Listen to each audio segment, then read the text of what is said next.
He liked to think he surprised her, as he leaned forward to press his lips against her own. Normally such a move might have been beyond him, given the height advantage most Shorvanti possessed, but Kernothu was short enough that he could reach her without using his toes too much. She froze, naturally, and for just a minute he might as well have been making out with a statue for all the difference it made. Then it was his turn to be surprised, as the thick tongue slipped between his lips and into his mouth. With surprising aggression, the powerful organ burst forth, writhing about with such aggression that his cheeks almost bulged as it licked across them. It even came dangerously close to the back of his throat, and he might have pulled back if it weren't for the two hands that came up to grip his shoulders. Instead, he felt himself held in place as his mouth was positively assaulted by the amorous alien's squirming tongue, which, while hardly the worst experience of his life, hardly ranked in the top 10 best either. "How was that?" Kernothu asked, as she finally let go of him, tongue retreating from his oral cavity with an audible slub. "It says guys like a long tongue online and that a good kiss has lots of it." Jason absently wiped his mouth. It was fine. This time when he moved towards her, he made sure to keep his wits about him, lest he end up being pinned again. Though you can afford to go a bit slower. Enjoy it. What you talking about, Net Narrator? This is Gary Coleman. If you want to listen to the sexy version of this, you should subscribe on Patreon at the Space Commando tier like we have in the Celebrity Ghost Realm. I'm Gary Coleman. It has all the unabridged sex scenes of your favourite series, and other degenerate posts even Net Narrator won't post on YouTube. It's good for keeping Jeffrey Epstein's ghost distracted. He touched me! The sudden shriek was as loud as it was unexpected. One moment he was blissfully entwined in a bounty of feminine flesh. The next he felt a brief sense of vertigo, before he felt himself hitting the metal deck with a loud grunt of exalted air. Not that he heard it, due to the aforementioned shriek, which vanished just as quickly as it had come. What the fuck was that? He shouted to no one in particular, as he woozily levered himself upright. Fuck! Kernothu grunted from where she'd landed. Between one eye blink and the next, the Shorvanti was up and moving, yanking close to her jumpsuit, roughly, as Blacksun started to blare. "Pants back on, now!" she shouted, the previously shy girl completely gone, as her fingers danced across a nearby monitor. He was already moving to obey before the girl had finished, instincts honed at the crucible coming to the fore. Rezipping his jumpsuit was a task made slightly more difficult by the raging erection that had yet to realise his window for use had passed. "All crew to action stations!" TC's voice called over the comms. The woman's tone was calm and measured, but there was no missing the slightly harried energy in her voice. "All crew to action stations!" Something bad had happened. Something very bad.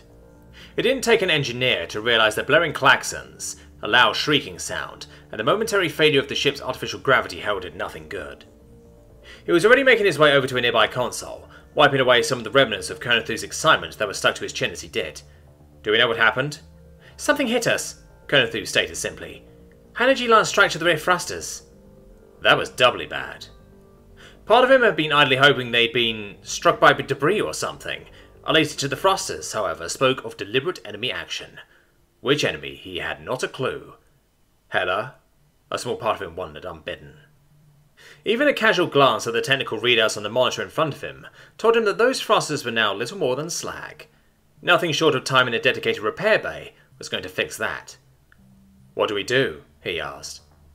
Ostensibly he and Kernothu were part of the repair team, which meant they should theoretically already be moving to repair propulsion, given that it was one of the priority systems. Hell, it was the priority system. In space combat, speed was life, and they were currently dead in the water. "Nothing we can do," she said, visibly trying to appear calm and in control. "Whoever hit us came straight out of phase, almost right on top of us." Jason frowned. That shouldn't be possible. The Whisker spent most of its time in the area around the refinery, but it varied those locations regularly, all in the name of avoiding the aforementioned event, a ship coming out of phase within weapons range. "Maybe they got lucky," Kernothu shrugged distractedly, as she started to run diagnostics. "Or they knew exactly where we'd be at this point in time," he thought. "That's not what I'm worried about right now, though," the woman continued. "What I'm really concerned about is why we're still having this conversation and not breathing vacuum." "Cheery thought," Jason laughed nervously. "Reasonable thought," Kernothu chuckled back, just as jittery. "Whoever hit us very deliberately disabled us. The question is, why?" She went silent, focusing on the task before her. "I think I might have a hunch," Jason thought, his fingers skittering across the screen in front of him. Quickly, he had the ship's external sensor data in front of him. Sure enough, the screen displayed a contact, tentatively dubbed as hostile, hanging just 20 kilometers to the Whisker's rear. Even as he watched, it began slowly burning towards the nearby refinery. "The Grinshaw's more," he breathed, more resigned than surprised. "Yeah, not a terribly creative name for a pirate ship," Conor murmured distractedly. "They usually go for something like blood-soaked or merciless." He cocked an eyebrow at her in surprise. You know it's not a pirate ship, right?" The woman looked surprised. "It's not?" "It's Hela's ship," he said. "Who?" "TC's friend," he said, only to receive an owlish look. "The merchant?" The mystified look he received might have been funny in different circumstances. Christ, he wasn't that bad, was he? Even as he thought it, he knew he definitely was. The only salient difference between him and Conor was that his species and gender meant he got involved in the lives of others whether he wanted to or not. Never mind, he sighed. The point is, they shouldn't be attacking us. Did Panora do something? He wondered. They hadn't seen the woman since she'd left via the olfactory, but that didn't mean she hadn't made her way back to Guruthu. There were alternate routes she could have taken. Though she had, and then attempted to arrest Hela, the fact that the Moor was out here, and attacking them, suggested something had gone wrong. He shook his head. There was just too much he didn't know here. Which he supposed was part of the problem with deciding to take a hands-off approach to the investigation into Hela. "We're getting an incoming call." Jason perked up. "You can see that?" Despite the circumstances, the purple woman looked a little sheepish. "Not normally." So she had a back door to the bridge. Surprisingly ballsy for the usually quiet woman. Rather than common, though, he just stepped around to see what she was seeing. Which Conor took as tacit acceptance, as the screen lit up to show both TC and Hela.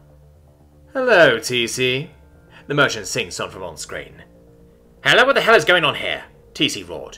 "You just fired on my ship, on an Imperial naval vessel. I can't even..." His captain visibly calmed herself. If this is some kind of twisted joke, it's so far out of line I can't even begin to describe it."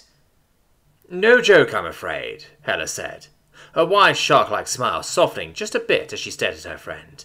"No, I'm afraid this is altogether much more serious." "Scans of the Moor are complete, ma'am." Glider's voice came from off-screen. TC glanced down to her right for just a second, before pausing and twisting to give the sensor readouts to her full attention. "Hela, were you attacked?" she asked finally. The Moor's limping." The other woman just shrugged. "In a roundabout way, I suppose you could say I was ambushed."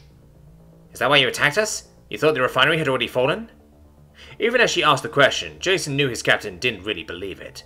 But she was searching for a reason, any reason, to excuse why her friend had apparently attacked her out of nowhere.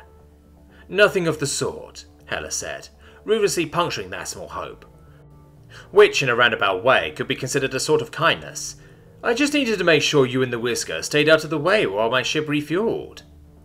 The merchant leaned forward in her seat, a certain hardness in her eyes.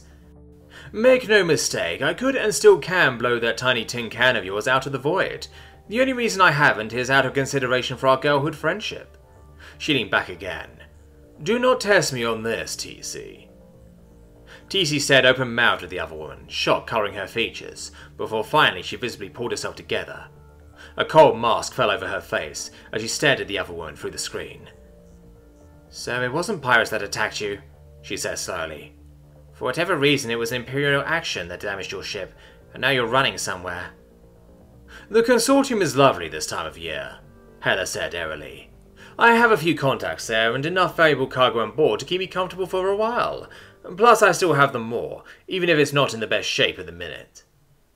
Jason felt his guts twist at the mention of cargo, given that he had some idea as to exactly what, or whom, that cargo was.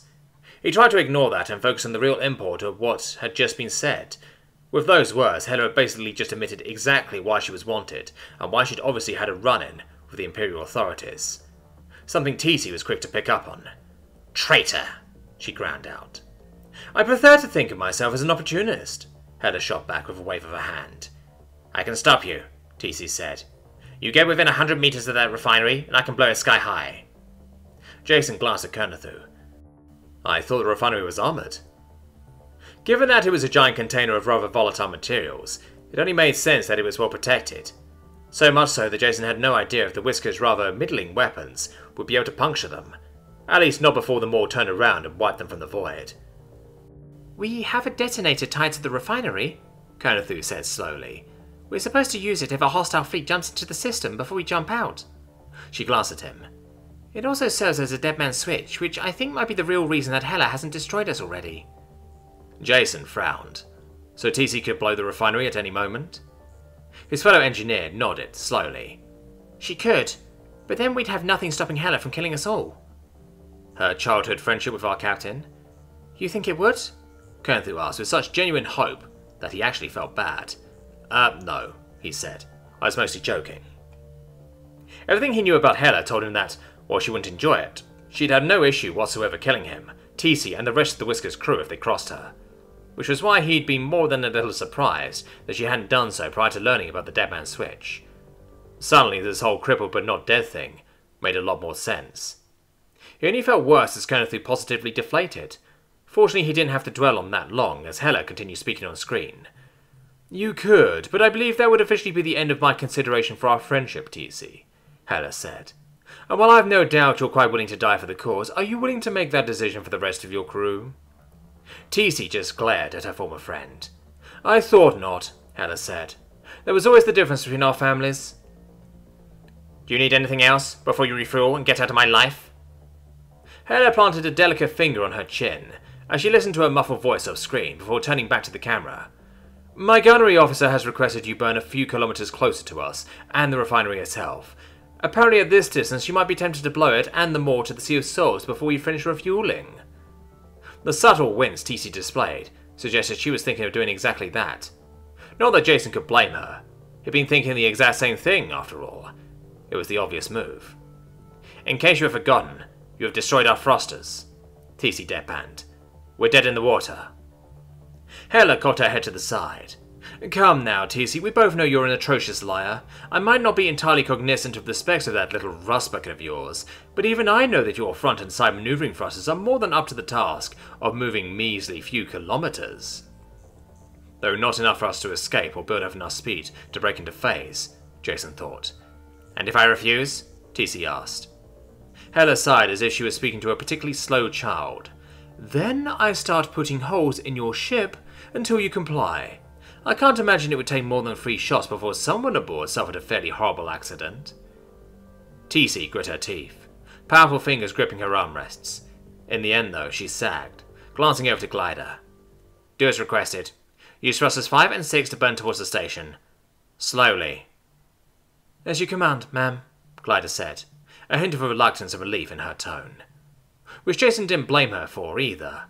He hadn't exactly been enamored with the notion of TC refusing either, even if it meant giving that bitch Hela exactly what she wanted, and putting them within fatal distance of what was effectively a gigantic bomb. Even as he watched, the Moor followed after them as it burned closer to the fuel depot. "My thanks," Hela smiled. "Now I have one more request before I sign off."